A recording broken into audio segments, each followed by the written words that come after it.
26-এ হাওয়া বদল হয়তো টের পাচ্ছেন তৃণমূল নেত্রী। সেজন্যই হয়তো আগে ভাগে কমিশনকে দুষতে শুরু করে দিয়েছেন মমতা বন্দ্যোপাধ্যায়। কমিশনের সাহায্যে নাকি বিজেপি ভোটে কারচুপির চেষ্টা করতে পারে। নেতাজি ইন্ডোরের বৈঠকে এমনই আশঙ্কা প্রকাশ করলেন মমতা বন্দ্যোপাধ্যায়। আপনার বাংলার ভোটার কার্ড কেটে নেবে, আইডিটা কেটে নেবে, তাহলে আপনাকে ছাঁটাই করে দিতে 1 সেকেন্ড লাগবে। এটা করছে খোদ ইলেকশন কমিশনের ব্লেসিংসে, আশীর্বাদে। বছর ঘুরলেই বাংলায় বিধানসভা ভোট, তার আগে কি বললেন মমতা বন্দ্যোপাধ্যায়?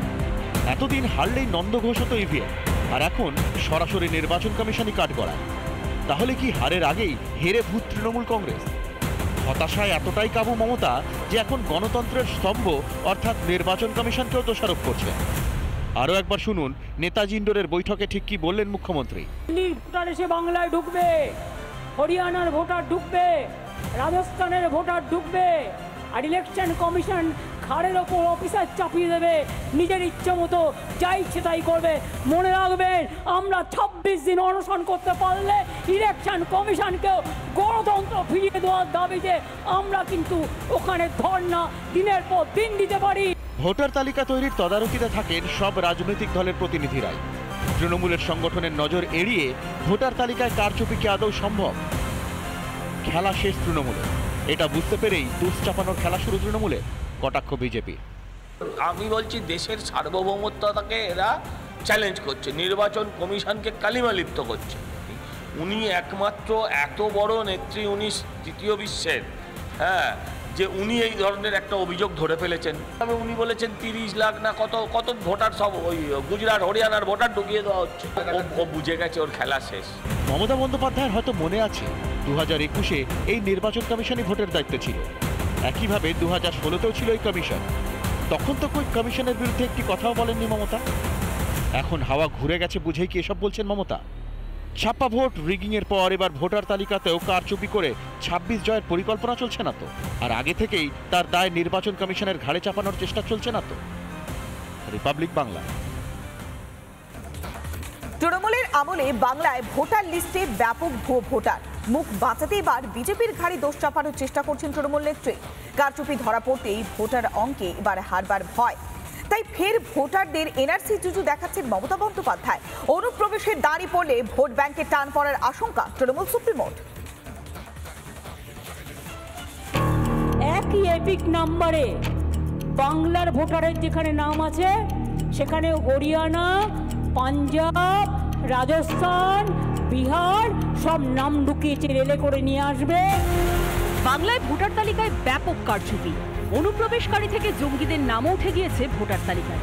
আর এসবের কিছুই নাকি জানতো না এ রাজ্যের শাসক দল তৃণমূল কংগ্রেস।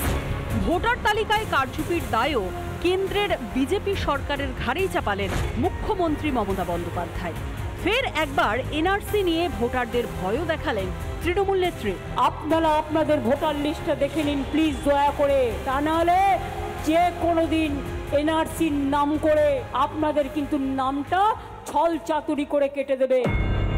অনুপ্রবেশকারীদের কিভাবে ভোটার তালিকায় নাম উঠল, কিভাবে ভারতীয় নাগরিকত্ব পাচ্ছে অবৈধ অনুপ্রবেশকারীরা? জাকিরদার নির্বাচনী এলাকায় অনেক বাংলাদেশি লোক এখানে বসবাস করেন। জাকিরদার লিঙ্কটা ভালো করতে পারে, অভিজিৎটা বললেন, আমিও বলছি। যদি লিঙ্কের কোনো সমস্যা হয়, বাংলাদেশ থেকে যারা এসছে ভোটার লিস্টে নাম তোলার সমস্যা হয়, জাকিরদার এই কাজটা ভালো করে দেবে। দলীয় নেতা নেত্রীদের এই অবৈধ কার্যকলাপের কি কিছুই জানতেন না মুখ্যমন্ত্রী? সবকিছু জানার পরও শুধু চোখে ধুলো দিতে দায় ঠেলার খেলা মমতা। নেপথ্যে কি ভোটের অঙ্কে হারবার ভয়? এনআরসি চালু হলে অনুপ্রবেশে দাঁড়ি পড়বে, সেই ভয়টাই কি পাচ্ছেন তৃণমূল নেত্রী? ভোটার লিস্টে কারচুপি করতে হচ্ছে তৃণমূল কংগ্রেস, ছাপ্পা ভোট মারে তৃণমূল কংগ্রেস।